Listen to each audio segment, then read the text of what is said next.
Hello, everybody, and welcome back to the Darling in the Franks 5 years later retrospective, which we have still managed to successfully avoid giving really a proper name. That's fine, though. I'm James Michelle Almond, I'm Julian Mallerman. and today we're talking about I think you and I are both agreed is probably the strongest stretch of the series. Yeah, Uh, I for one was terribly disappointed that these were actually really fucking good Well, they episodes. were okay. There's Okay, four really fucking good for episodes, and then yeah, the first one of the batch is like it's sort of a it, portent of things to come. or Um, rather, it's okay. No, I will contend that there is some really good character writing in this. There's some interesting dynamics going on. The problem being, of course, that after episodes 8 and 10, I have no trust that the show will go with them in any direction that is good.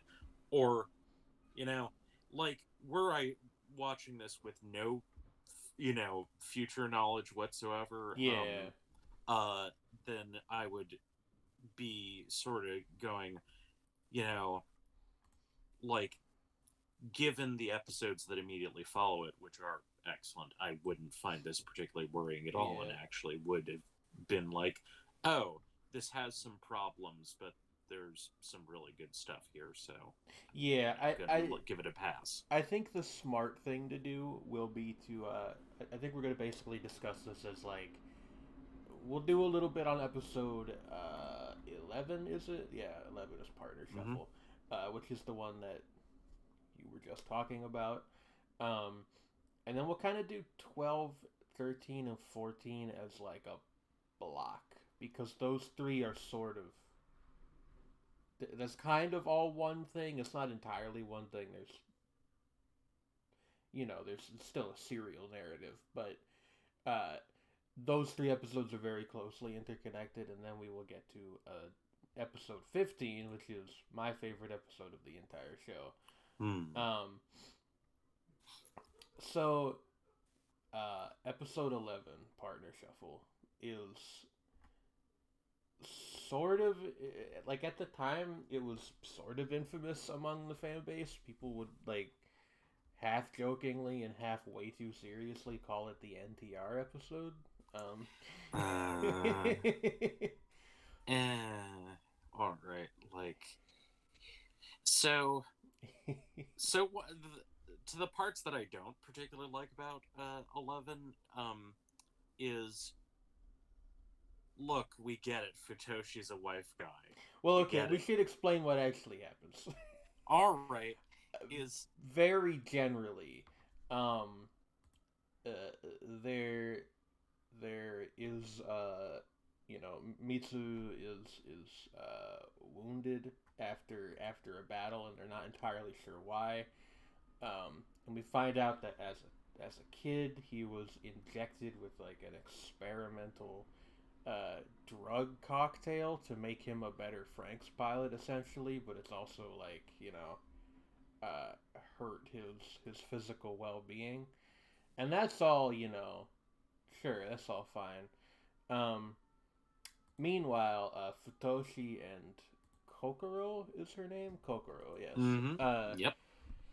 Uh, Futoshi and Kokoro. Futoshi has this, as Julian said, this huge wife guy moment where he's like, "I want to, pilot with you, pilot in huge quotation marks, pilot with you forever. Please promise me that you'll stay with me." And Kokoro says yes. That does not last very long. Because she very clearly has an enormous crush on Mitsuru, and despite the fact that she clearly does have affection for Futoshi, it is not to the same degree that Futoshi feels about her. Yeah. Um. And that was like a looming problem from like episodes and episodes earlier. It was, established like sort of even before the last set of episodes, although it really hammers it home with some of the stuff in 8 especially. Um, Mm-hmm. but in any case, wow, my brain is just completely No, that's blank. okay. I like it, essentially like the long and short of this is that Mitsu they I forget who originally proposed it. I think it's him. Uh, they do this thing where they like swap around the FranXX configurations, which ends up with now we've got Misuru piloting with Kogoro, much to Futoshi's incredible dismay. And we also have a very fun aside,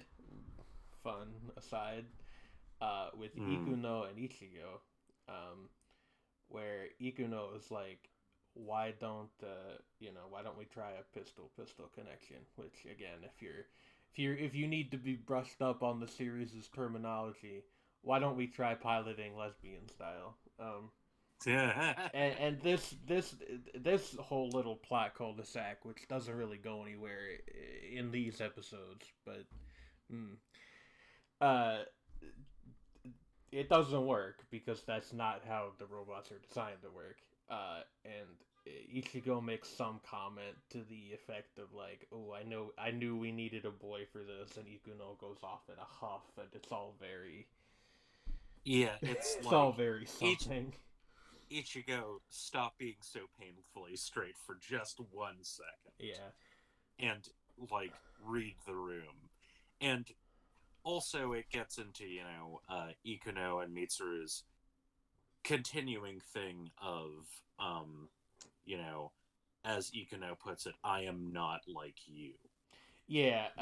which hmm, Mitsu, it does become increasingly obvious. I somehow like I don't know if I just didn't pick up on this the first time I watched the show, which if so, wow, or if I just forgot.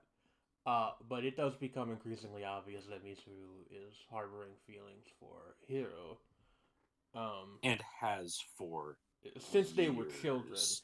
There's Yes. there's a flashback to where Mitsu gets Hiro to promise something to him, and then mysteriously Hiro forgets about it. We'll come back to that. Yeah, and we sort of start to realize that uh, is the root of Mitsuru's issue with Hiro. And like this is explicitly stated in a an episode not too long from now, but it's explicitly stated that the reason why Mitsuru was, you know, willing to undergo this treatment that was very drastic, beyond it being sort of a last ditch effort thing, it was also because he wanted to pilot with Hiro. Yeah, which again, the show does not leave a lot of room for interpretation with the piloting as sex. Or given that, like, the perspective of a child, it's sort of like the equivalent of, well, why can't I marry another boy? It's sort of, yeah. Um, And it's very cute and very, very sad. yeah. So what ends up happening, back in the present with this whole, partner switch up thing is, uh, you know, uh, Mitsu and Kokoro kind of connect along the axis of being two in different ways, but noticeably like very damaged people. Um, Mm. which there is something there, and I think you disagree with this, but there is something there that just doesn't work for me inherently because Mitsu has this hang up from when he was a kid, whereas Kokoro has this whole thing with she found the book in about child rearing Oh in yeah, that there's the whole thing. nursery a couple episodes back, and she's like she's very clearly like processing all this, but it doesn't come through very well. I think in general, Kokoro is kind of an underdeveloped character.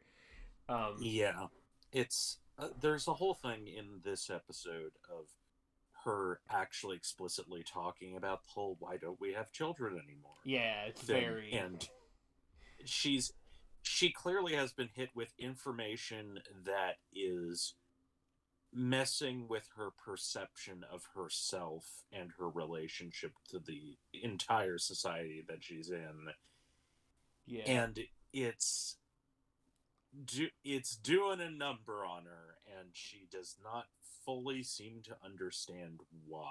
yeah. Um, And on top of the unresolved feelings for Mitsuru that Mitsuru does not reciprocate in that way, um, although he does come to by the end of the episode, which is again a thing I like, is that he does seem to begin to open up to her as a friend, essentially. Like mhm, somebody who can actually relate to him when he wouldn't let other people relate to him previously. yeah, Like the sheer iciness of his relationship with Ikuno, where they are all business working together, and then you sort of recognize why is they're both enormously gay. they are, but as you pointed out, and as the show itself kind of points out, Yukuno is like handling it better. Um, Yes. there's like the whole bit where she tries to act on her the whole thing with Ichigo, but other than that, Other than maybe that, handling it better is the wrong term, but it's she more that takes it out on other people. That's she she has more self-awareness about it, yeah, whereas Mitsuru has let it be repressed and eat at him for years and yeah, years, whereas Ikuno is just like, this is a fact of my existence and I am going to live with it, yeah, which is not the healthiest thing in the world, but is healthier than what Mitsuru is doing, yeah. basically. So the end result of this episode, um, in addition to, it's actually a pretty nice action sequence tucked in here where Mm. uh, Kokoro and Misu are kind of having this heart to heart, but there is a moment where she tries to pilot the Ganista, which is their robot, by herself, which is, Mm. to my recollection, the only time that one of the girls who's not 02 ever tries to do that. Uh, Mm-hmm. and uh, as we find out, that's like super dangerous. So there's another thing of this show kind of, you know, planting what seems like it will become a plot point later, and then it doesn't come back to it really. I don't think Mm. we ever see another one of the FranXXs in Stampede mode, they call it, which is, when the robots turn into their animal forms and get all feral and stuff. Uh, other than this split second here with the Janista, um, Janista, I'm not sure. Genista, I believe. Yeah, it's like a flower or something probably. But yeah, there's at the end, Futoshi has been, who has been working through his taking this whole breakup essentially with Kokoro extremely hard to the point where he like slugs Mitsuru. Um, uh, and And Mitsuru lets him. yeah, they kind of make up, and Mitsuru, promises that he will, protect Kokoro and whatnot. So that's that episode, and that episode's kind of an outlier Outlier. among these five, uh, because it is mostly about characters who are not 02 and Hero. Um, Hmm. the stuff that this episode sort of, I don't know if I'd use the term foreshadows, but the stuff it sets up uh, will come back to the front later on in the show, um, in a pretty strange way, if my memory is serving me right. I can imagine. Yeah. Again, it's like the problem with it is that like again, there is interesting stuff going on here, but given some of the context in which it exists from like some of the prior episodes, like the boys versus girls thing. Oh God, that. Oh, now I'm remembering the fucking speeches. Yeah. Um, just it it has a weird ring to it, admittedly, and I mean that sort of carries over to like some of the stuff in the flashbacks in 12, although 12 overall works a lot better as an episode and begins the run Yeah. of episodes that honestly kind of rule. Yeah, no, So, these four episodes, 12, 13, 14, and 15, unless I'm forgetting something, and I really don't think I am, these are the four best episodes of the show. Almost in order, actually, uh, because, I've already said 15 is kind of my favorite, and then I think 13 is also really good. Um, yes.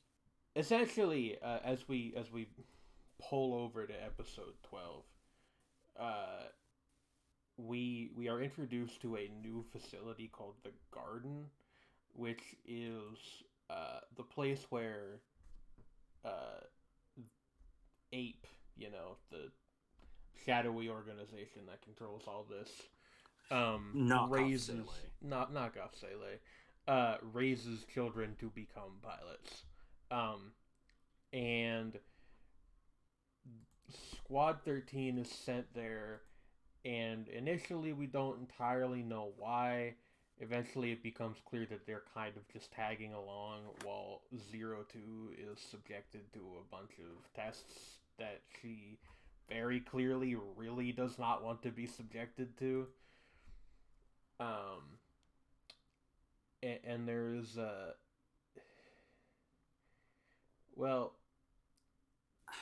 where do we even start? Like, there's that whole angle, and this is also where we're introduced to the Nines, who are another set of characters, and Yeah, things become a bit complicated at this nine point. nine alpha has been a recurring sort of persistent weird background character, um, who has like a very strange vibe Yes. for a while. But we are finally introduced to their squad, Yeah. who like so like the contrast drawn between Squad 13 and Squad 26 previously was like that Squad 26 have this whole very drab uniform thing going on, in contrast to how Yes. odd and heterogeneous And Squad 13 heterosexual. are. I'm doing a little shimmy dance in my chair because I'm far too proud of myself for being for making that stupid joke. Anyway, continue. But then that contrast is taken in the opposite direction with the Nines, who are this elite FranXX pilot squad, who they all have wild candy-colored anime hair. Yes. They are all very hot and kind of androgynous. Hot in universe, by the way. Like, we want to be clear. Like, in universe, who is it is acknowledged that in particular, Alpha especially, is just like very smoking. Smutty, yes. Like one of the Squad 13 people even comments on it. I forget who. It is Miku explicitly says that's who it is, that Alpha is dead sexy. Yes. Which also Alpha is such an asshole. He's a dick. Just the worst. So, like, just to get out ahead of this before the show itself does,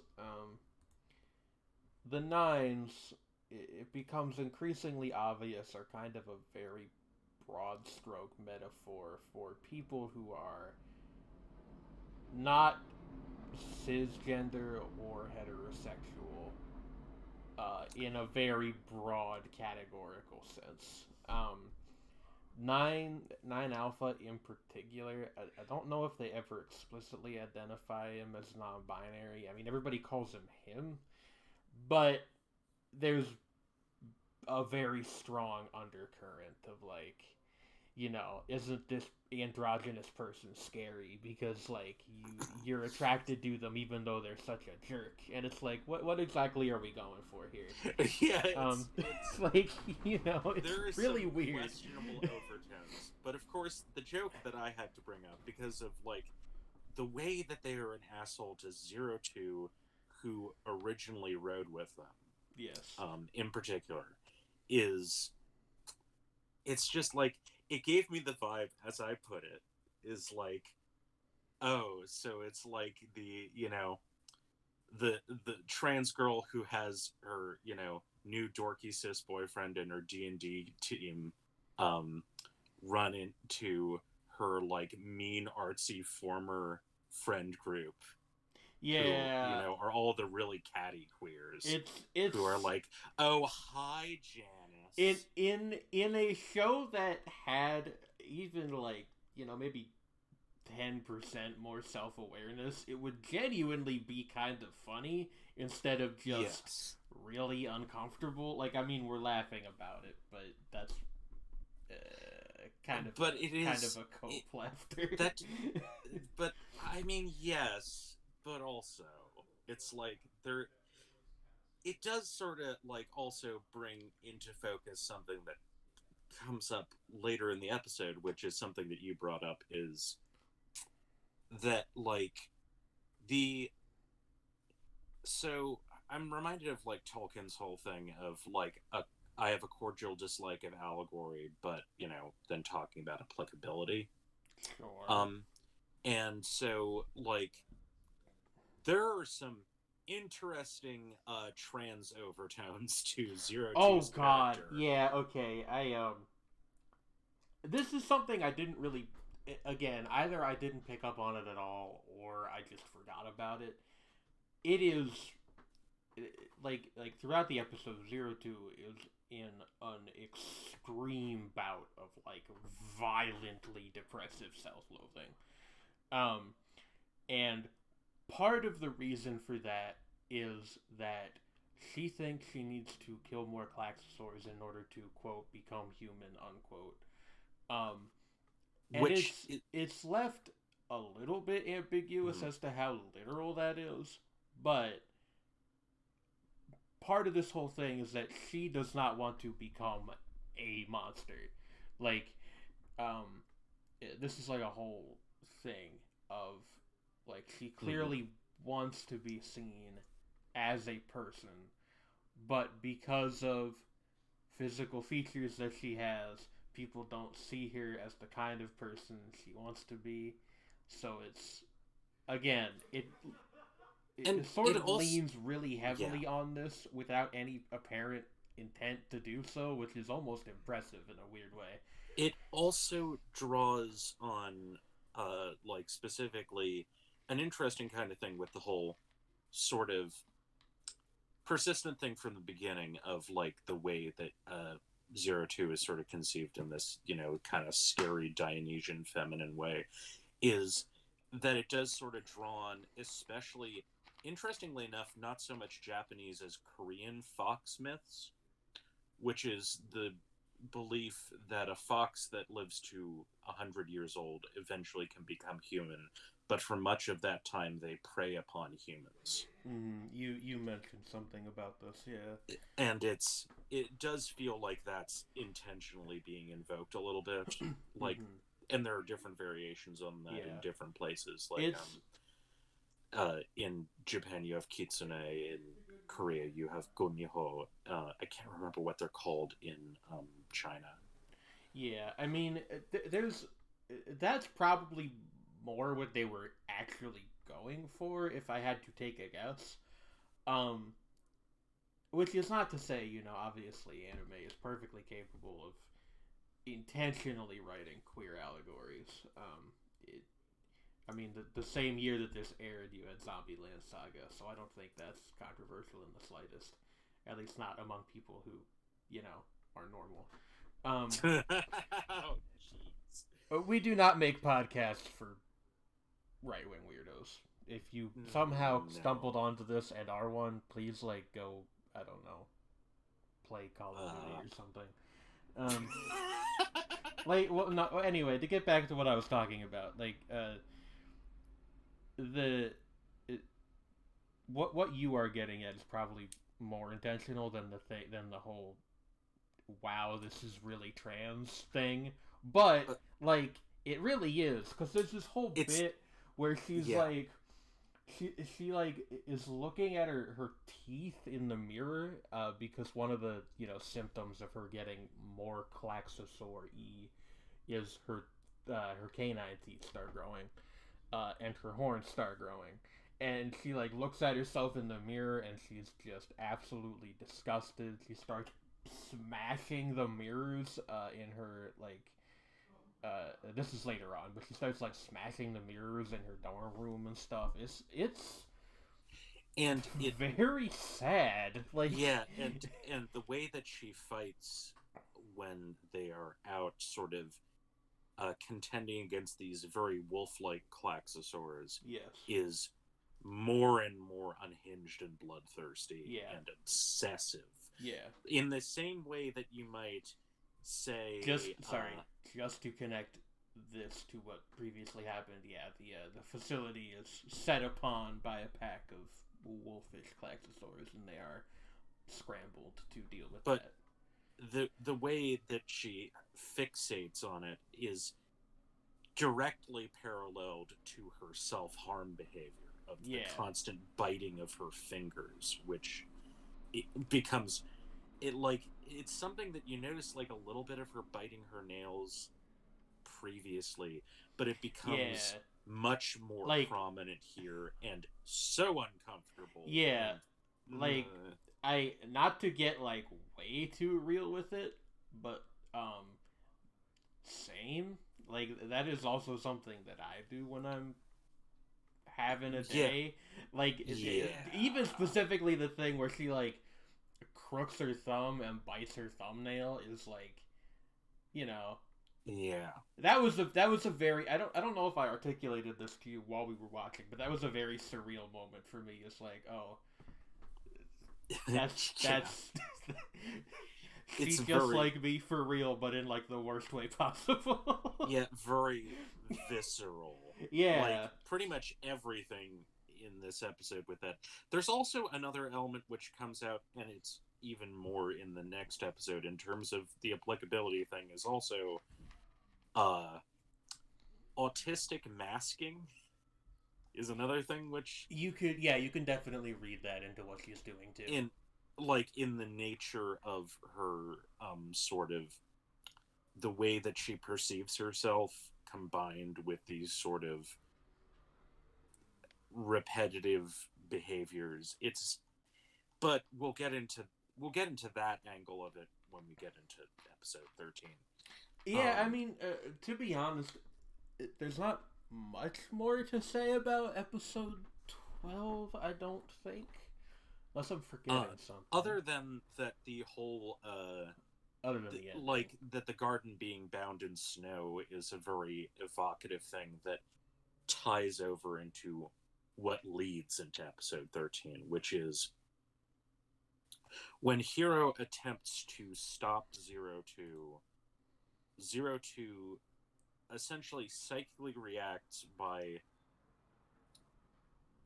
this manifestation comes out of her, which begins to strangle him. Yeah, she has some kind of ability where, she projects, this energy thing, and it starts strangling him to death, which is, bad. It's very bad.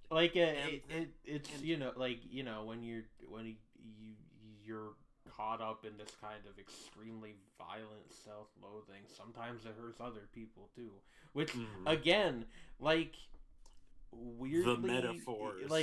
weirdly deep thing for this of all shows to be hitting on. Is Mm-hmm. part of why I think this is the strongest stretch of the show.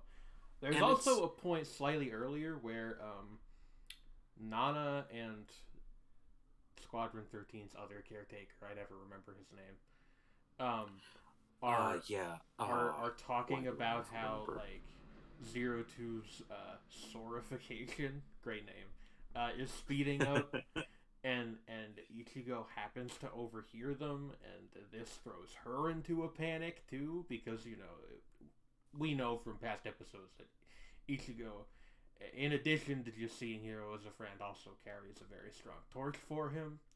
So this whole tangle of emotions and Yeah, violence and just like specifically, they mentioned with the sorification thing that it is affecting Hiro and is slowly making him less human, quote yeah, unquote.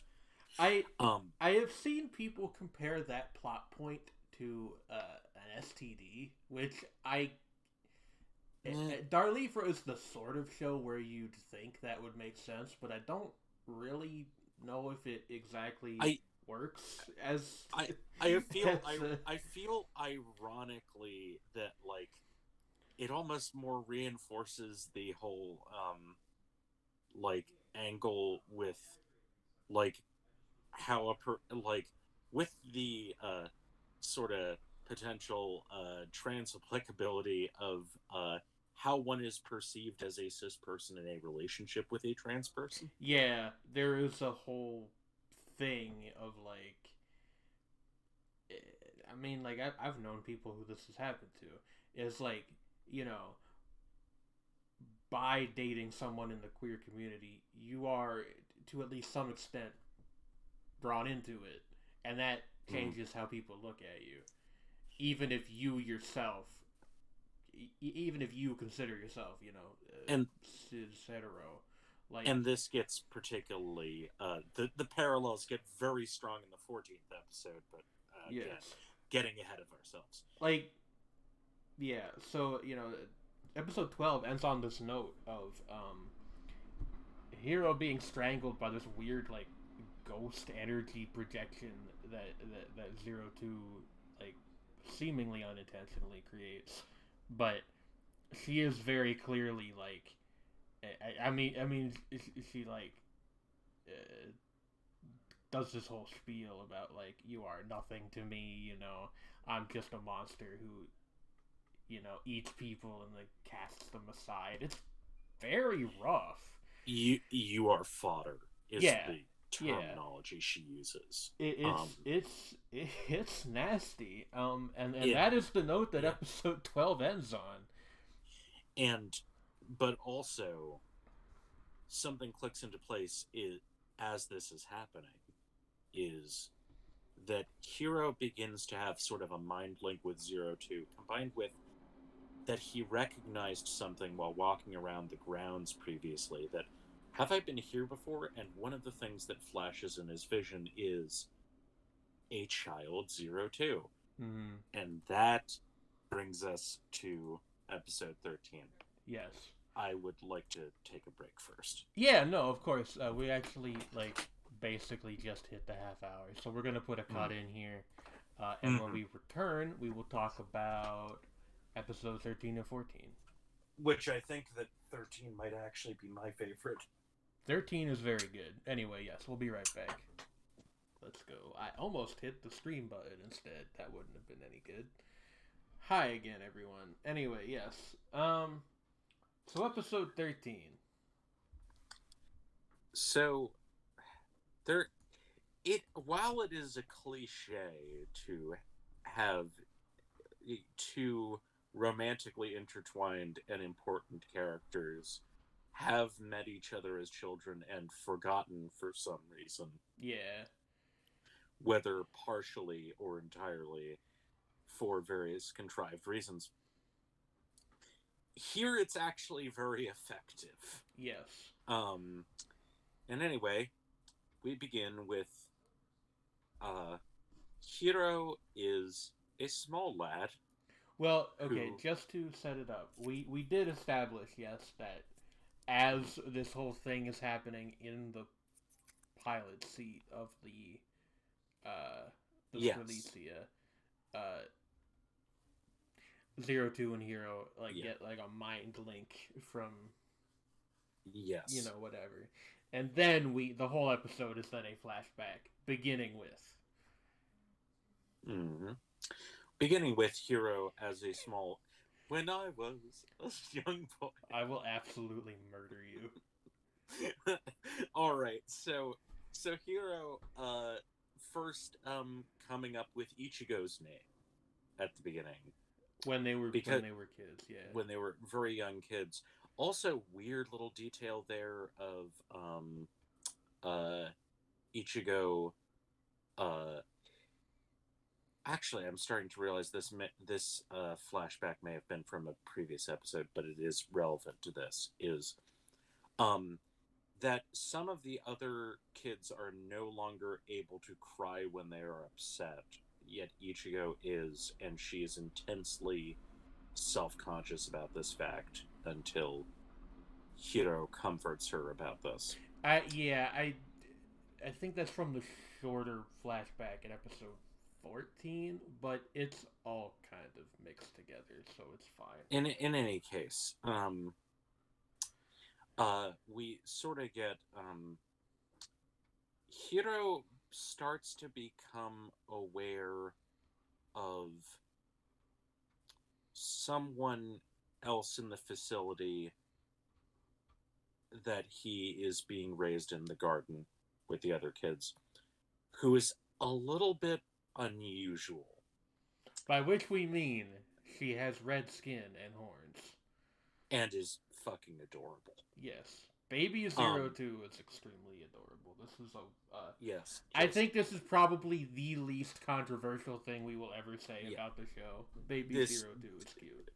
Yeah, like wonderful little weird dinosaur gremlin child. Yes.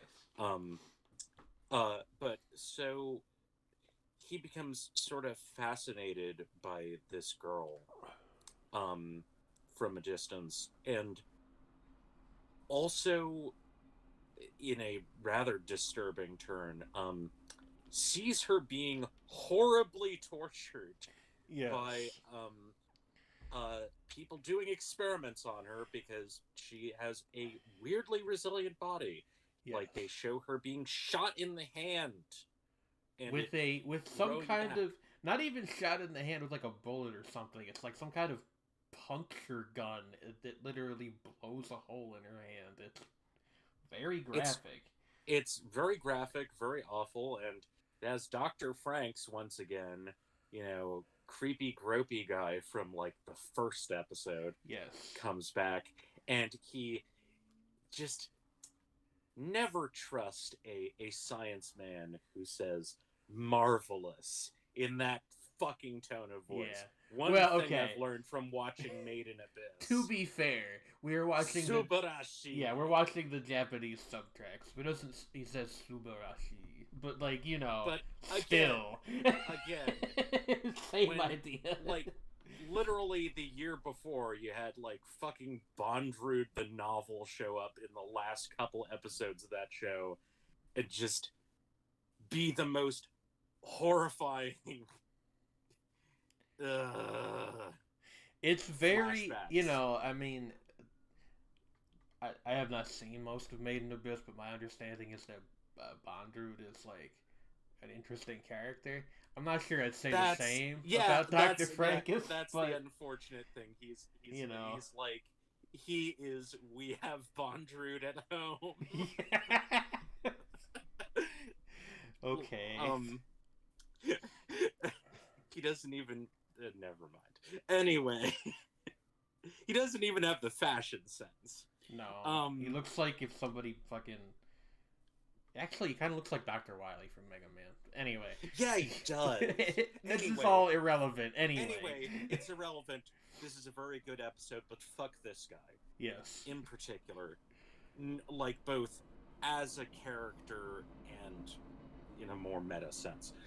Um, but so he observes this and is just utterly horrified, and he becomes sort of fixated on freeing this girl.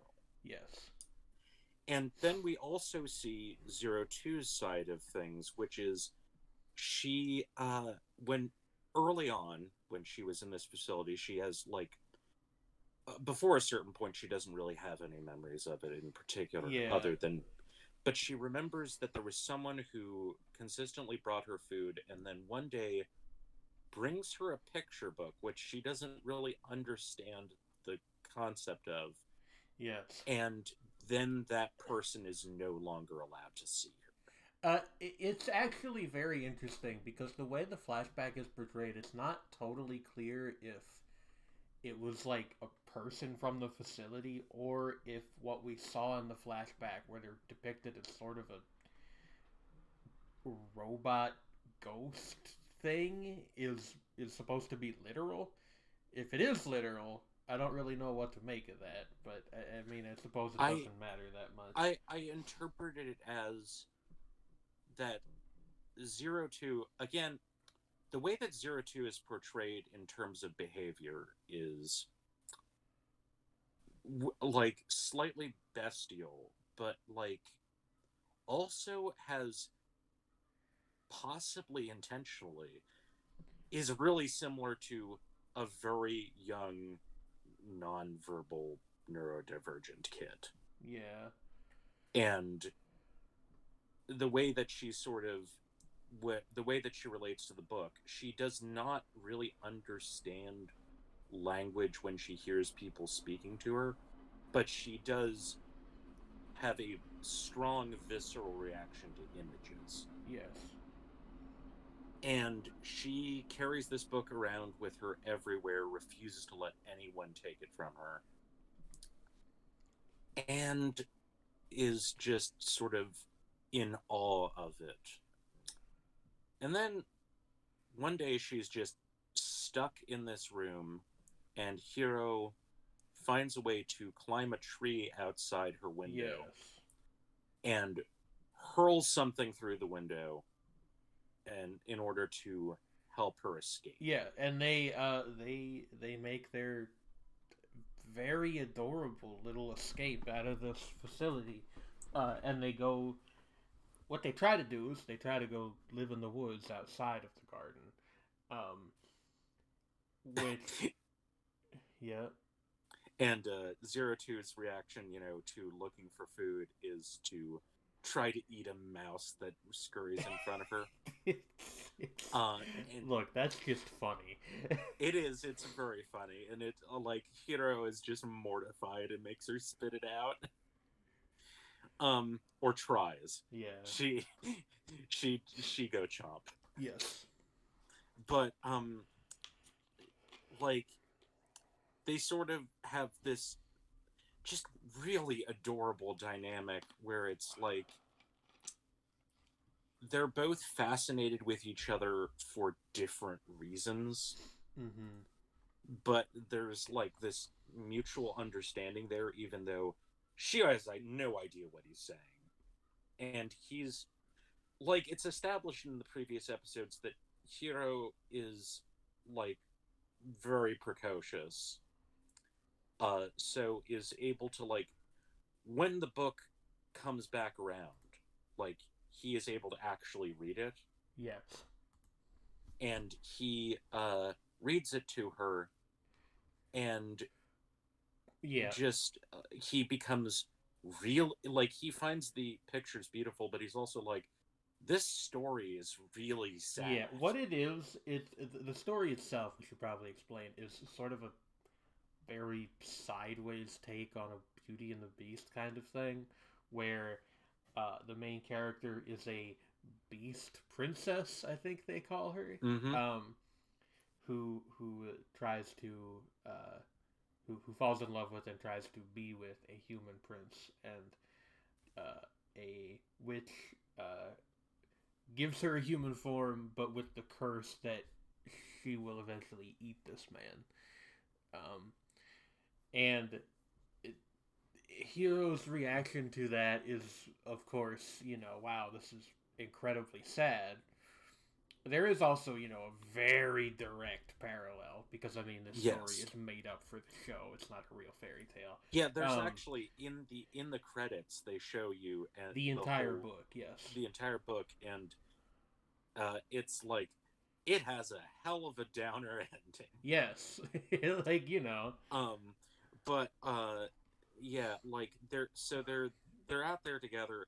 There's also this point where Zero Two injures her leg, yes, and Hero, being a kid and just totally unaware of how awkward this is like, oh, I've heard that animals, lick their wounds, so licks her leg, yes. and yeah, Upon which we also discover that Zero Two bleeds blue, which is a whole yes, other thing.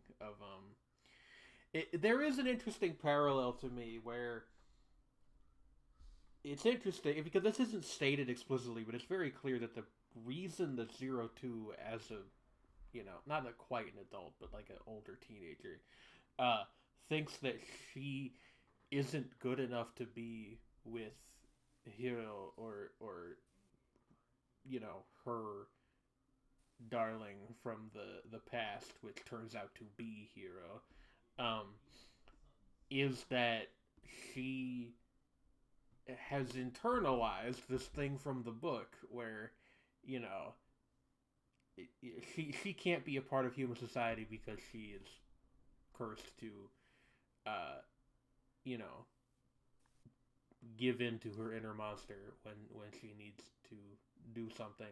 Um, and it is established. I forget precisely where, but it is established that she has killed like a lot of her partners that way. I think at some point yes, they give a figure of like over 100.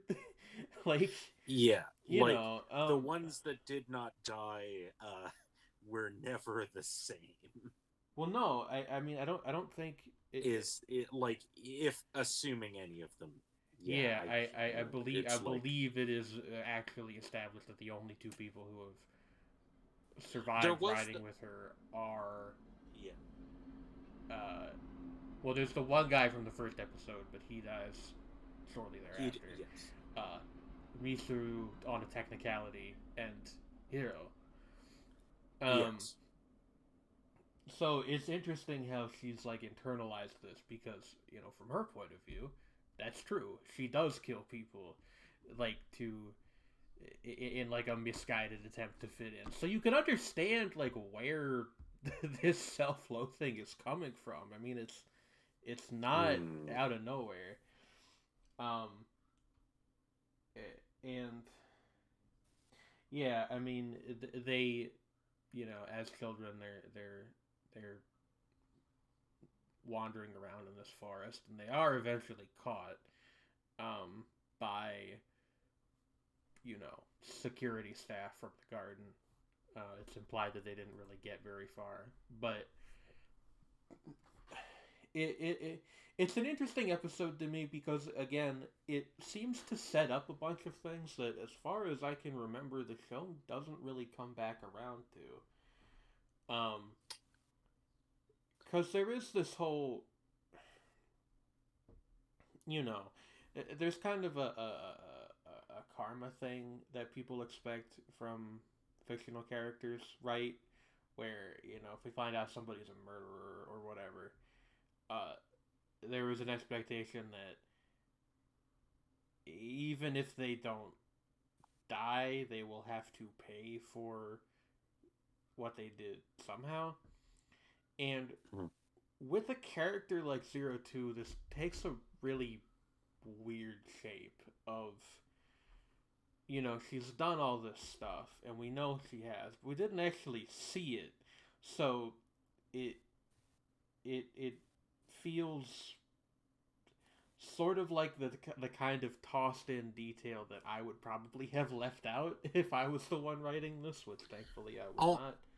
although at the same time it's also kind of an interesting, like, it is not really in her control that she does this, so far as is particularly obvious. Like, I the way that she destroys people is sort of a reaction to how she is being used. That's also true. I don't know. It's a complicating factor that I Yeah, don't it's really it's know how I feel about. it's like it's an interesting detail, and I personally think it kind of adds to what's like part of the whole thing of Zero Two being like a more interesting character than the story she's in. Yeah, that's also definitely still true. Even Um, at this point, yeah. yeah, but okay. Ordering my thoughts. So after this, it is established that Hiro has his memory wiped by force by the staff at the garden, Yes. um, which also erases his memory of having promised to ride with Mitsuru, Which is the which explanation for that whole deal, yeah. which is also heartbreaking because early on in the episode, after we realize that a lot of these kids, it's clearly implied, have failed certain tests and died, Yes. um, that Mitsuru is subjected to this and is like, make this promise with me. And it's like, Hiro is all too happy to do so. And then Mitsuru is absolutely broken by the fact that, When yeah, he Hiro asks him seems about not it to remember. later, and yeah, Yeah. it's a Um, whole thing. and Hiro, also like doesn't, the whole point of it was to erase memories of Zero Two, but Zero Two uh does not forget Hiro. Well, no, she And does.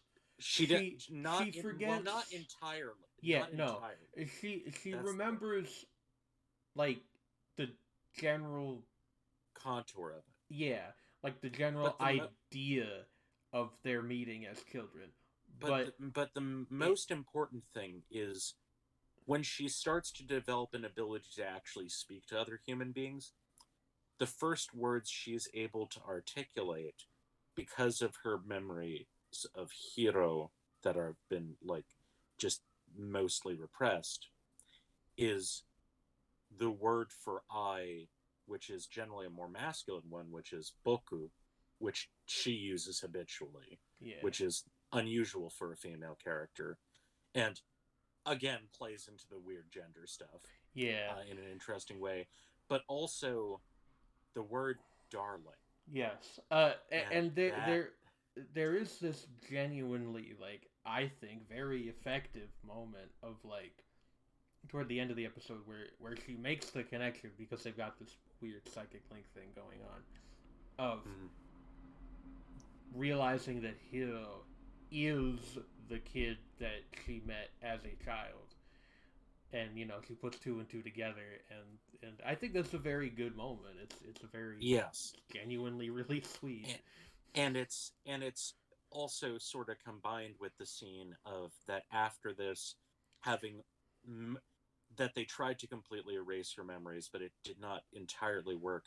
That as she is, committing these things to memory, as she is developing, literally putting together the words, she literally devours the book. She eats it. Yeah, it's really Yeah, it's really page great. by page. Yes, it's a really strong image of this little child like eating a book page by page. And It's it's a very effective kind of metaphor for her both destroying this while committing it to memory, but also internalizing a lot of the negative stuff in it, yeah, like literally yeah. consuming it. It's it's interesting. And the way, and that sort of crossed over with Zero Two in the present sort of internal monologue relating to trying to become more human, which plays into the whole thing I was saying about masking, is that constant repression of the Oh. nature of herself, which she deems to be monstrous because she's been told over and over again that it's monstrous. Mm-hmm. She has been brutalized for being something quote unquote monstrous. Yeah. And yeah. It's a very strong episode, and it leads directly into 14 and 15, which um there's this whole thing where as we transition between those two episodes, um there is the knowledge that just because Hero and Zero Two have found each other doesn't mean that anybody else feels good about that, which is what episode 14 is mostly about, which is Zero Two being kept from Hero as a direct consequence of what happened in the Strelitzia cockpit. Yeah, that one. Yeah, 14 is really rough. Yes. Because while it is understandable, the way that the other members of Squad 13 treat Zero Two in that episode made me, on her behalf, extremely fucking angry. The entire episode essentially. Well, there's some setup for episode 15 too, but most of the episode is a hero being kept in a hospital bed because he's been physically drained from the stress of And ghost strangled. and ghost strangled, yes, from the whole the thing that happened in the cockpit. Um, uh, he's hospitalized. Zero Two is being shut up in her room and is not allowed to see him.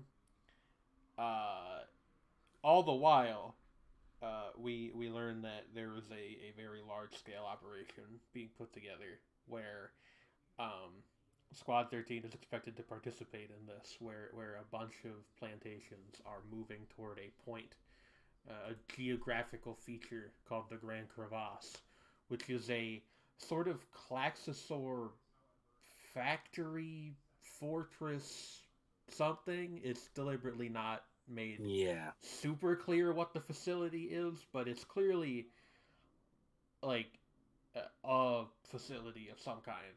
Um, and the battle there is intended to take this area, and a big strategic victory for Ape, I'm sure.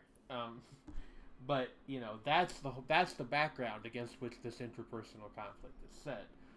So this is the episode where we get a whole lot of you know shouting between Ichiko and Zero Two doing Yeah, the whole Ichigo. smashing mirrors bit. Like there's a lot of Yeah, like the previous, like in episode 12, Ichigo watched Zero Two smash multiple mirrors, and actually seemed like she was about to like attempt to talk to her and comfort her, and just has no idea what to do. mm, And then it's flipped around here with, because she is so furious at Zero Two for, as she perceives it, harming Hiro in this way. Her response is to basically demand that Zero Two be ejected from their squad, and uh, at the risk of, like, basically she says, we will not participate in the Grand Crevasse operation if she's not expelled. yeah. And then, of course, Nana states, well, Zero Two is going to be brought back into the nines. Yeah. So that won't be a problem for you anyway. Yeah. And Zero Two is very clearly deeply distressed about this, but doesn't really retaliate. There is a whole very cold approach that she takes to a lot of this. Yes, it's Where she is so clearly uncomfortable. absolutely seething, which understandable, but Yeah, and um the once again the self-harming behavior, the biting the hands oh yeah, that they which are really covered in drill in on bruises. that. Like her hands are like all fucked up from her biting them. Which hey, again, same. And also, like, we realize later when we see her room clawing at her walls in anguish, yes, which that was really upsetting. yeah. Um. So the end result of this is, we've got Hiro and Zero Two separated now, as the Grand Crevasse operation is sort of spinning up, um, and she is sent to go fight with the knives. We don't see it, but they apparently deploy her with like a bunch of essentially disposable partners to fight in the Yeah. Strelitzia essentially by herself. And by the time we see the Strelitzia in the next episode, she has already gone through all of them and is just the Strelitzia is in its animal mode. Yes. It's Um, it's tough. but Yeah.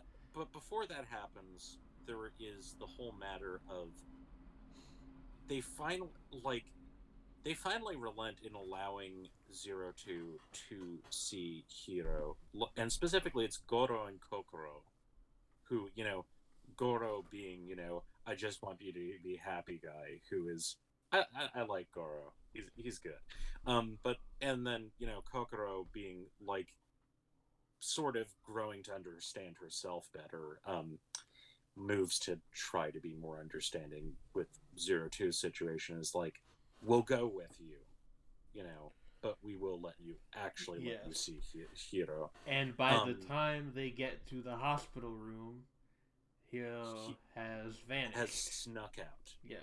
He's snuck out to go back. Yes. Ironically, of course, to To the see Zero dorm. Two. Yes. Yeah. And this absolutely sets Zero Two off because she thinks she's being, yanked around for no obvious And reason. proceeds to snap and beat the shit out of everyone. Yeah, no, it we do not directly get to see the carnage, but it's pretty obvious that from a later scene, it's pretty obvious that what she did was basically just slug everybody once and walk away, which is Although, you know although there is at least a little implication with that, some of it, whatever her weird psychic thing is going on, that probably was also involved to some degree. Like, was and there. she, yeah, like they're basically all unconscious. Well, Like, yeah, I and mean, definitely, although it is entirely possible, she just popped everyone yeah, so fucking that's hard, kind of how I read one it. by one. My understand uh, this is partly informed by later in the show, but I think my understanding was just that the weird psychic nonsense only happens when she's in the Strelitzia. Hmm. I might be misremembering, to be fair. Shrug. Um, and also because I also kind of gleaned that given that her eyes do the whole turning red thing during Yeah, this I mean sequence. that's true. That's Um, fair. I while guess I lifting, just kind of thought of that and as a when visual indicator, but you so might be right. Hiro sees her room, which Ouch. in a callback to the state of her room in the previous episode as a child, where in lashing out from being literally chained to a wall, she has left gashes in the walls. She leaves gashes in the walls of the room that she is trapped in. Yes, This time, including two X-shaped marks on the door that are what the show's logo derives its appearance from. So that's cool. yeah, yeah, That and and also that there and is DNA. blood Yes. on the walls. Yes. Um, she's been Oh, so having it's a not DNA. fucking time. So he goes back and sees her having knocked out everyone in the room except Ichigo, who she's about to like do God knows what to, has lifted her up by her collar, like above the ground. Yeah. And Ichigo is understandably very frightened. And Hiro snaps and calls Zero to a monster. Yes. And it breaks her heart. Possibly the last thing you should be saying in that situation, but you know. And she is just so thoroughly crestfallen. Yes. And so the next day, she leaves to join the Nines. And yes, which leads to the bit I described earlier, yeah. Hiro wants to say something to her as she passes by, and he's going to run after her, and Ichigo stops him and confesses that she has loved him since he was a child. Yes. And kisses him. Yes. And just holds him there. And then she finally relents and sees that he's just sobbing. Yeah. And it's not fun. There's also a bit earlier, which we did not cover, which is relevant to this, is the humorous, well, not humorous, you know, it's more funny in the non-ha-ha way thing, where in a parallel to the very intimate thing of licking Zero Two's knee in the previous episode, Ichigo, in visiting Hiro, is cutting apples and cuts herself. Yes. And he simply bandages it in the most, you know, like sort of friendly, indifferent fashion, which is like such a sharp difference. It's a nice little parallel there, particularly. Which, like, obviously, you know, on the one hand, like, Hiro's older now. Of course, he's just gonna do the thing that actually works. But also, like, from like a, you know, a doylistic point of view. And also because she is cutting apples into particular shapes, and she attempts to make one look like a rabbit, and there's a little conversation about that. And he is thinking, as she cuts her own hand, about Zero Two's horns. Yeah. And the fact that he has attempted to say to her before, essentially, your horns are beautiful. Yeah. Which, again, with the... before we put a cut in here to take our second break, I do just want to express, I really think that Hiro and Zero Two's relationship is the best thing about the series. Like, I would tend to agree. Like from the, you know, Hiro's whole, like, you know, well-meaning but clueless cis boyfriend attitude, to the fact that, like, he doesn't know how to deal with her, like, extremely strong outbursts when those happen, to the, like, pure fucking, like, fanfic shit that is, but your horns are so beautiful. He doesn't say that, but he clearly is, like, thinking it. Which, to be fair, half of the audience is also thinking. I mean, you know, target audience, yeah. I mean, look, if I had horns, you wouldn't be able to tell me anything. So I do get it. Yes. I'd be like, you know, somebody tries to tell you not to do something, you just headbutt them and send them to the hospital for 3 weeks. You know? Or, you know, I mean, it's better than goring them with them. That would be bad. Zero Twos are not normally big enough that you could do that, but you could still fuck somebody up with them if you tried. Yeah, it would still hurt. Yeah, that's the thing, right? Anyway, we're going to put a cut in here, and then we're going to talk about episode 15, which rules ass. Yes. Just for that, I started recording without telling you. Oh, God damn it. Hi, everybody. We're back. Hello. Yeah, so episode 15. Probably my favorite episode of the whole show. without spoiling anything, I think after this point it kind of just starts going downhill and doesn't really ever recover. I might be wrong. Maybe again, I keep saying this, but maybe I'm forgetting something. But this is the last episode I remember really loving. So there's that. And it does feel like a capstone on some really important stuff in the Yes. show, Uh, arc wise.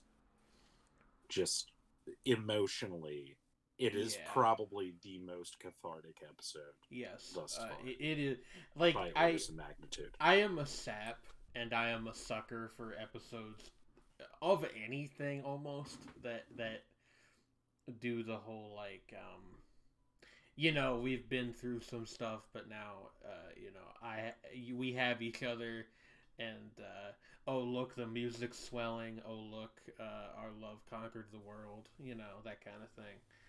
Yeah, like where the Sakaike thing actually is like, yeah, it like the themes feel, at least it feels earned this episode. yeah. I actually like this episode in particular. The last like 10 minutes of it, yes, really remind me of the finale of Erica 7, which is the highest compliment I am ever going to pay to this show. So, uh, you know, and none of the people who worked on it are listening, but if they were, and I would say that, hold like, that to your heart. and also in some of the previous episodes, it does. I will also say there are moments where it could actually be favorably compared to some of the stuff thematically that Evangelion was doing. Yeah. Which is clearly what it was also aiming for. Also, like Razafon, again, it's like it does get really, really good for a moment. Yeah, I mean, I said this about Dragonaut the Resonance, which is in some ways kind of a oddly similar show to this. Yeah. This is as high as the ceiling goes for Darlifra. This is the best thing that it does, which is it reminds you of Erica 7 and other shows that are honestly like, still better than it, but like, Yeah. Dragonaut the Resonance is... There's so I have a review of Dragonaut the Resonance on my website. Go read it if you're curious. Go ahead and read that. I watched it with Jane, incidentally, and yeah, basically everything she says in that review, I would be in some ways a little kinder to it, but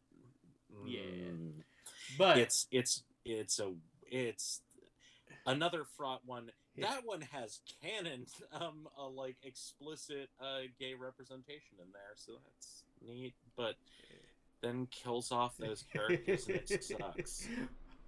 To get back on track, episode 15 depicts the siege on the Grand Crevasse, this massive throng of Klaxosaurs that they've got to fight, including pouring out of a dome. Yeah, including one which emerges just like as they think they're starting to get a foothold, which is just like a huge like bioorganic battleship kind of thing. Not bioorganic, biomechanical. Bioorganic is extremely redundant. Biomechanical. This monstrous thing, which how it's introduced is a mountain moves upward and it tips over and completely destroys an entire plantation, which is a city-sized vehicle. Yes. That is annihilated. Yes. By this thing. Yeah. That its head is the prow of this massive land ship. Yeah. Immediately before we get to that, we have different scenes of all the different squads fighting the Klaxosaurs. You've got Squad 13 who are doing their thing. You've got Squad 26 who show up here for the last time in the show. And their leader, an interesting detail that I only really clicked with me after the fact is, one interesting thing is they show their leader who in the previous appearance but of this guy, was, he's a fairly young guy, has black hair. Yes. It is white when we see him. It is very light gray to white, yeah. Yeah, that he is literally prematurely aged. Yeah, nobody points it out, but it is the sort of thing that is definitely meant to make you go, huh. And we also Yes. see the Nines in combat for the first time, who uh, it becomes very explicit are meant to be like one-to-one metaphor for people who are either not cis or not straight or both, because we see inside their FranXX cockpits, and it's things like the girlier looking one will be the one sitting, and the masculine one will be the one who's in the secondary position, things like that. Or they'll both be equally not quite one thing or the other. Yeah. Just a whole lot of. Although their actual fighting units are not as differentiated as Squad 13's, for example. They actually all kind of look like the Strelitzia, in fact. Yeah. And the Strelitzia, of course, heads out with them in its full lion-like stampede. I do want to point one more thing out about the Nines, which is that we see that 9 Alpha wears a red jumpsuit a lot like 02's, and has little like holographic horns coming out of his head as he's piloting. This is a detail that is not pointed out. It will become important later, unfortunately. But yeah, we do see 02 striding out by herself. The implication being that she's either... Actually, no, I think they straight up say that she's already gone through all of the disposable pilots they had her co-pilot with. So she's just like dashing through the hordes of Klaxosaurs and like cutting them up with the spear tail that the Strelitzia has in its beast mode. And with its teeth. And we cut to the inside of the cockpit a couple of times, and her horns have grown out to connect and interface with like the top of the cockpit, and her eyes are like burning red, like solid orange red. Her horns have become like a cross between antlers and tree limbs. Yeah. And her face is just dominated by the glow of her eyes. Yes. Like her facial features are barely rendered in the way that she's animated. Yeah, it's dark in the cockpit. Except for her mouth, occasionally.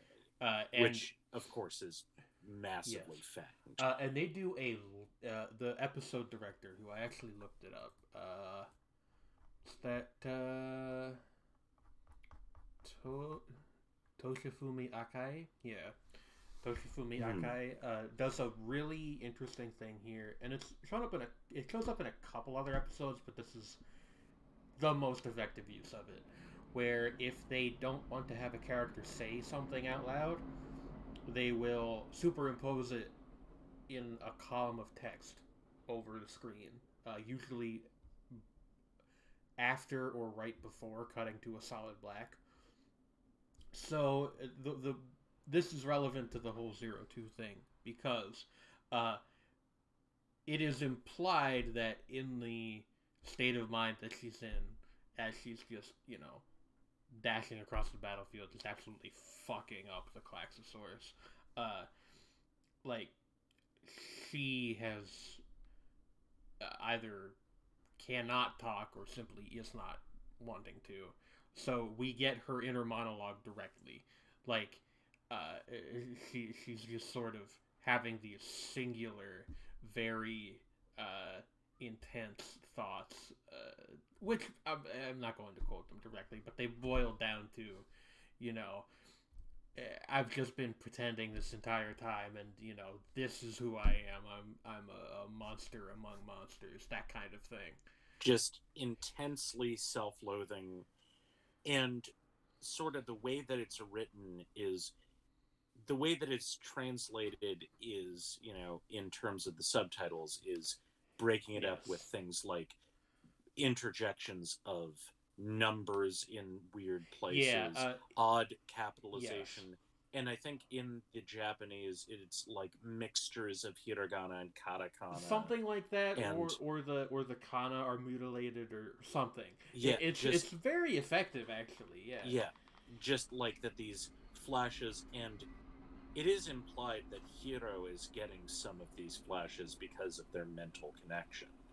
Like, because they will sometimes be superimposed over him, Hmm. in that he is saying goodbye to Squad 13 and looks just utterly fucking defeated. Just like that his heart has been ripped out of his chest.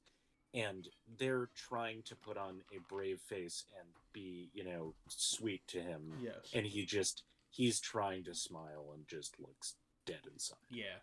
And So yeah. yeah, this happens as the battle is going on. And then the gigantic Klaxosaur we mentioned earlier emerges, which they call a super layman class Klaxosaur, which is very good. Yeah, which some of the people who are in the room haven't even heard the term before because it is so rarely Yes. seen. The implication is clear that this is like a big bad monster that you do not want bearing down on your city. Um, Yes. and Ape directly, Papa, their Il Vaticano himself, the big Pope guy. He's like, okay, well, we're going to do Protocol 3-2, I think he calls it, Yes. which consists of Squad 26 in the last thing that they ever do in the Whose series, whose plantation was just annihilated. was just annihilated by the Klaxosaur. They strap bombs to their FranXXs and they try to get under it to topple it over, and it doesn't work, and they all Yeah, die in the process. it does tip the thing, It does, but it but tips it the doesn't thing kill it. straight into Plantation 13. Yes, where it then immediately starts spitting a bunch of like beetle-like Klaxosaurs into the city itself. So things have gotten bad, to put it mildly. Um, Through all this, Hiro is like, he gets the sense that he has to do something, right?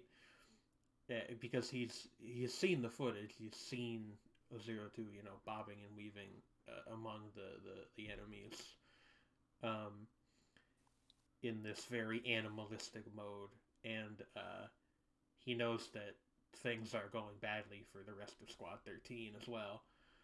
Um, so he hijacks a training unit, like one of the little pod things from the first episode, to try to intercept Zero Two. And And yeah, mhm. And then uh Goro and Ichigo find him sprawled out, and Goro says, "Take over for me." Like he mm-hmm. brings the Delphinium down, and then says, "You will go to her," Yes, and climbs out and allows Hiro and Ichigo to ride to the Strelitzia, and then Ichigo, in doing so, is screaming at Zero Two in the Strelitzia, like, "Stop it!"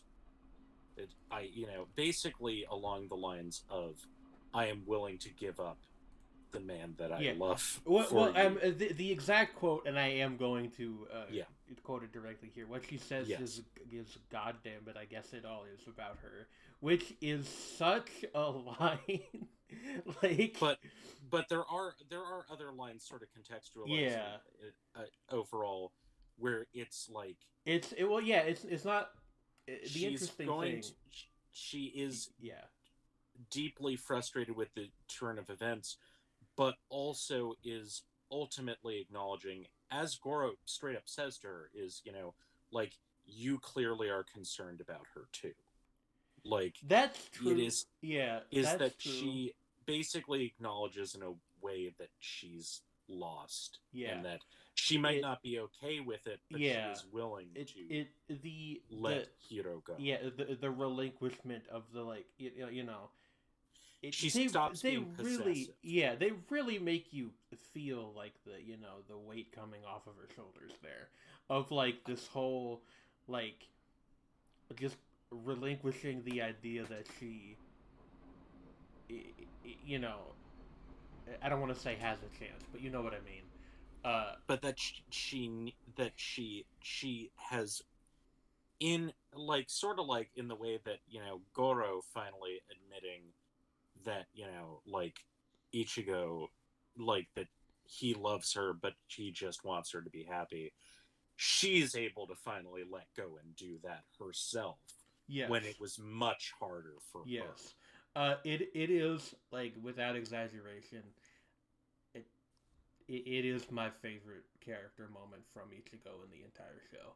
I And, think like, that is the moment. There's a bit, like, as she's doing this, there's a bit where she, like, she, the Delphinium, which is her mecha, and the Strelitzia are, like, roughhousing because yes, she's trying to, like, get 02 to, like, sit still for a second, and she actually just slaps it, like like just gives it like yeah, a, like this was like a shoujo manga or something. She just gives it, like, the pow across the kisser. and like, in order to connect the two, she bashes her head into, Yeah, the Strelitzia's head, and just glares into, essentially, into 02's eyes, and, like, as I said, is just straight up says, I am giving you this, so you better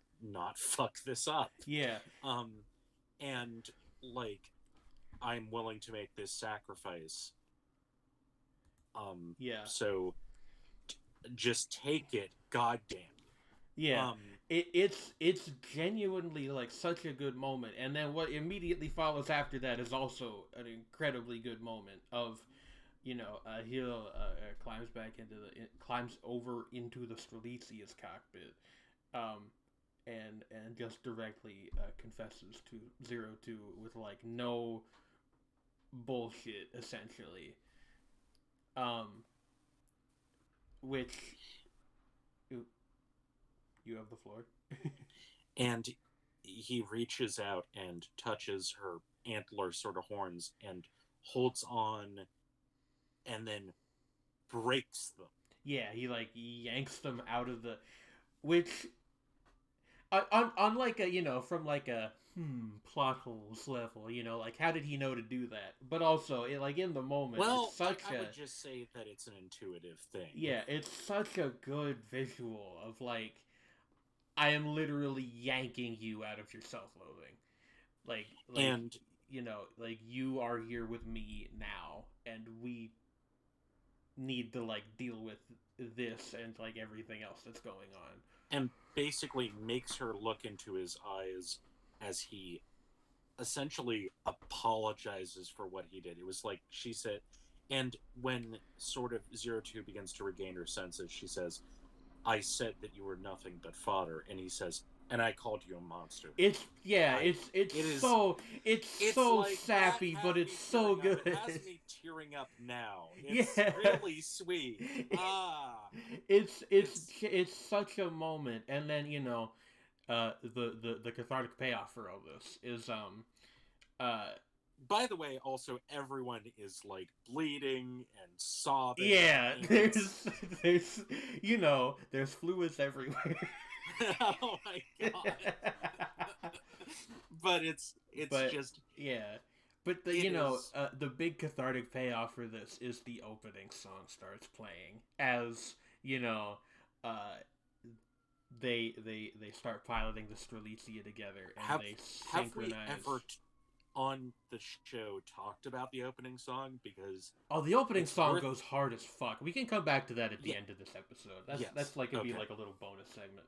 Um, but um, as and they synchronize together like perfectly, and the Strelitzia transforms back into a humanoid mode, uh, and then it turns red, like uh, which is not directly explained to us, but kind of who cares, um, and it just It's breaks. symbolism, Yeah, goddammit. it just breaks the whole siege wide open. Like they destroy the hordes of the beetle Klaxosaurs, and they rip the battleship Klaxosaur just to absolute shreds. Sorry, hold on. The bad anime taste police are coming for me, apparently. Oh no! Hopefully We're that's not actually. coming over the microphone, but it might be. Anyway. Oh, well, you know, What a it time for serves that to us right. happen. They're gonna put us in a dumpster where we belong.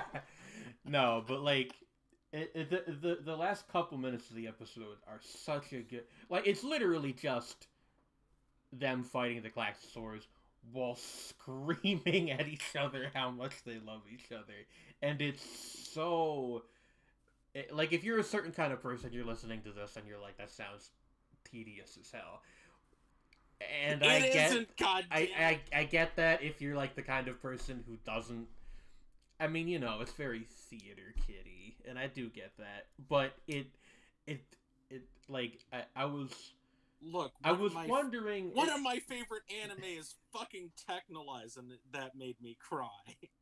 it really, So that's that's a true. You and I silver do have fighting. very divergent anime taste. Anyway, That's what I'm saying is yeah, that, like, no, I mean, even good if point. it is, it's Good point. Good effective. point. God damn it.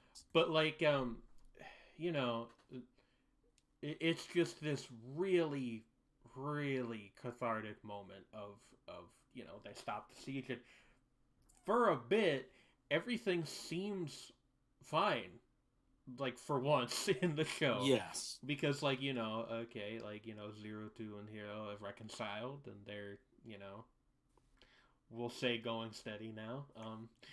Mm-hmm. uh and the siege has been broken, And and then at the other shoe yes, drops, or the other which hand, is rather. that the what's left of the battle ship Klaxosaur is this clutch of cores. You know, the Yes. cores of the Klaxosaurs, which bring them to life, which we noticed in one of them broken earlier in the episode, seemed to have what looked like a human body inside of it, I would which say was a human fetus. yeah, It's which gross. Yeah. which very Kokoro creepy, points out, very I weird, think. and I fucking called it. Yeah. But then, so what happens is all of the remaining Klaxosaurs inside of what is left of the Grand Crevasse Dome assemble into a gigantic, sort of almost like a partially formed like a fetus's hand in a way, with this long, terrible arm, and it comes crashing down onto the cores and drags them away and destroys most of the plantation dome. Yeah.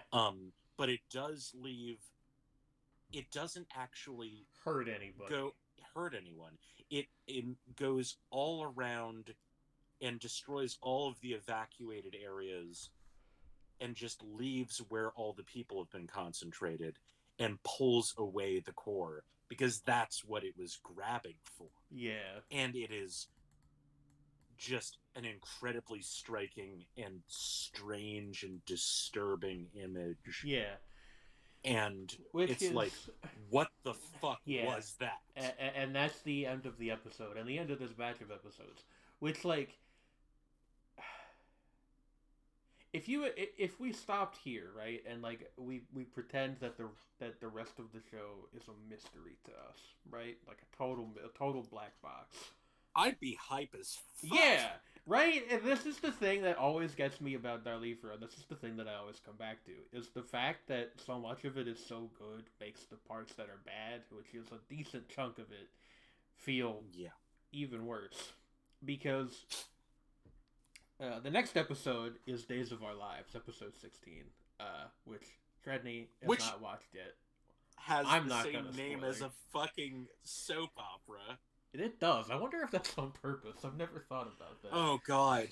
Um, Just the but realization that like Atsushi Nishigori is aware of American soap operas, possibly aware of things like Peyton Place. That that would explain so would much. it? I don't think it would. It would well, it would Here's explain some things and well, open so many more questions well, up. well, well. Here's the thing, right? Okay. The next couple episodes after this, I'm not going to spoil anything in particular, but we start getting into territory of where even people who really liked the first half of the show started to be like, "What is this?" um, Yeah. uh, I will confess, like straight up, I stuck with the show through to the very end. When during its original run, and it was really only after it ended that I was just kind of like, well, that was, huh. Um, this is a thing that I do, and I've gotten flack for it before, and that's fair. But I tend to give shows probably way too much credit more often than not. Uh, it is what it is. Sometimes you get something like this where you do that, and then it kind of rewards you by roundhouse kicking you in the face. But hey, if we pretend that we don't know about that already, great fucking episode, right? Yeah, and like it feels like set up for like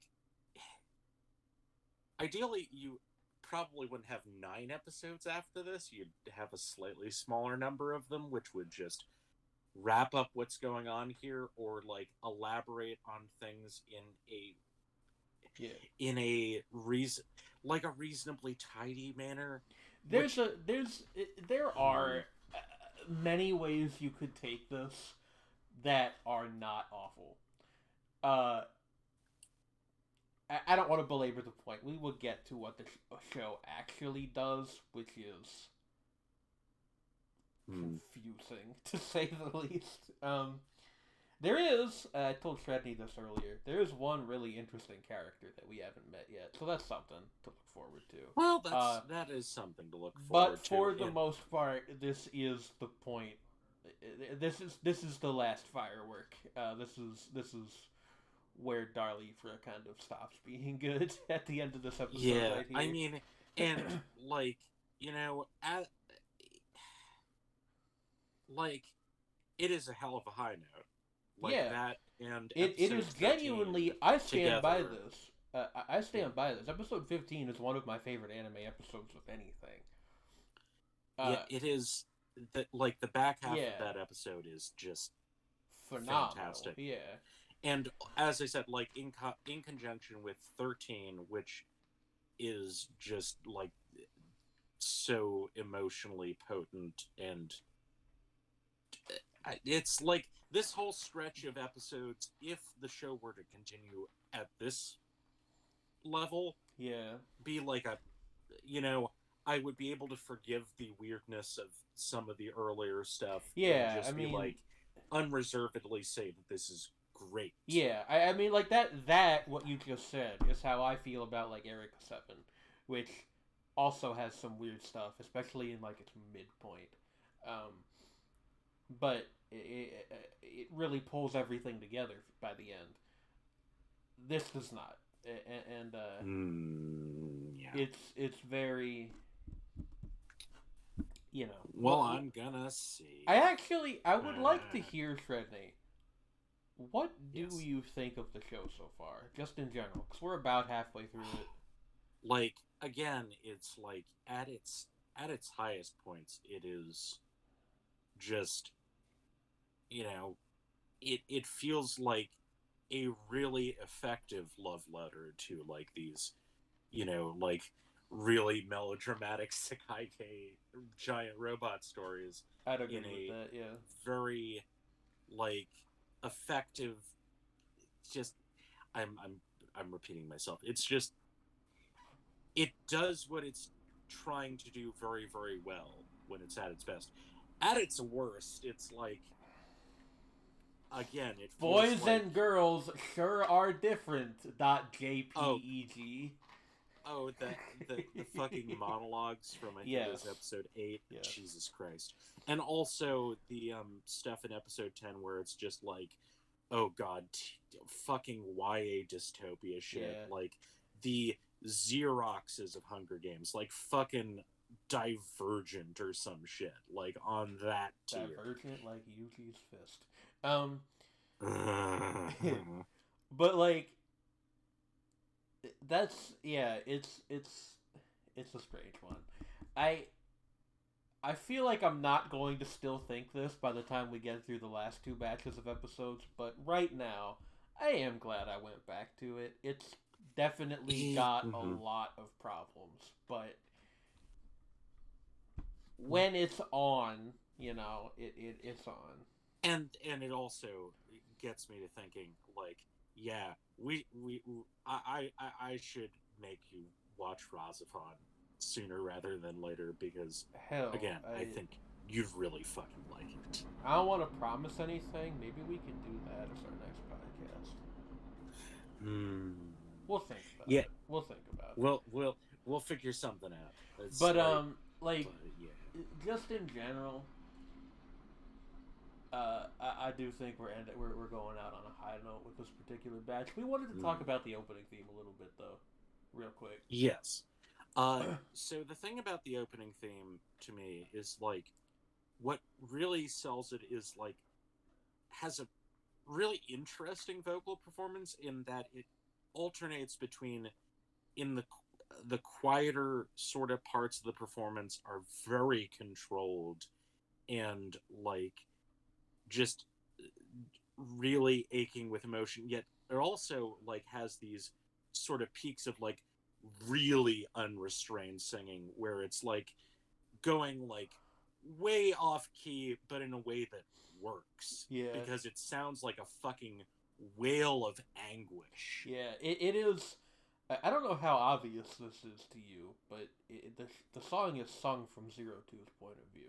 At Yes. least it really seems like it is if you like look at the lyrics. Yeah. Um, It yes. it is It is a like plea for understanding. yeah, it's a really good song. It's one of my favorite anime openings ever.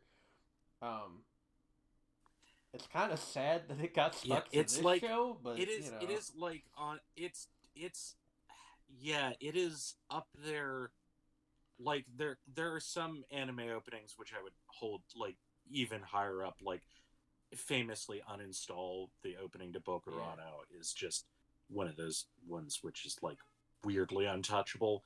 This one is, it's close. yeah. It's a really I fucking good. it's And it's like as an insert song in 15 yeah, episode 15, perfect.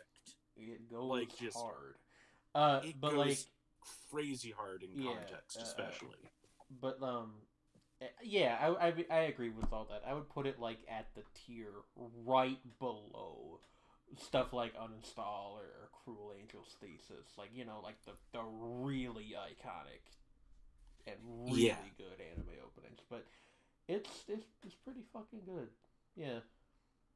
By the way, to all of our YouTube listeners, I do hope you enjoy the terrible thing that I made that's been serving as the video background for the past like hour We or weren't so. going to acknowledge it, but yes, we are now. This is, I when I saw this, I just like was in fucking peals of laughter. Like I'm this glad you think it's funny. because again, I was the one who made the stupid fucking, like, oh yeah, Zero Two and her D&D group and her clueless cis boyfriend running into her shitty old friend group, and it's like, and your response to that was to make this. I, you And know, and yes, Ikuno 100% the queer girl on the chess team who's I vibing wrote that everyone as though constantly. that's like a kind of person. I'm not sure that it is, but look, She, if there is such a kind of she's an person, she army of is one. that person. Yeah. Look, if you are listening to this and you're the queer girl on your chess team, I hope things are going wonderfully for you. Yes, and Also, if by the way, if you're Mitsuru though, get seek therapy. good. Get good. Yeah. Get good, seek therapy. He does get better in these episodes, but I don't want to. but I don't want to say nothing. oh no, he's gonna. I'm really upset because, as I said, he gets better in these episodes, but because I don't trust this show at all, oh no, this could get so bad. Yeah. Anyway, that is all for this time. We'll see y'all in 2 weeks. By the way, I did just want to really quickly mention. I feel like I didn't entirely articulate the schedule of these episodes. We're trying to do them on the second and last Tuesday of every month, is when they go up. Yes. Little unconventional, I know, but yeah. And anyway, 2 a month seems like a good. This has been the future that liberals want discussing the friends.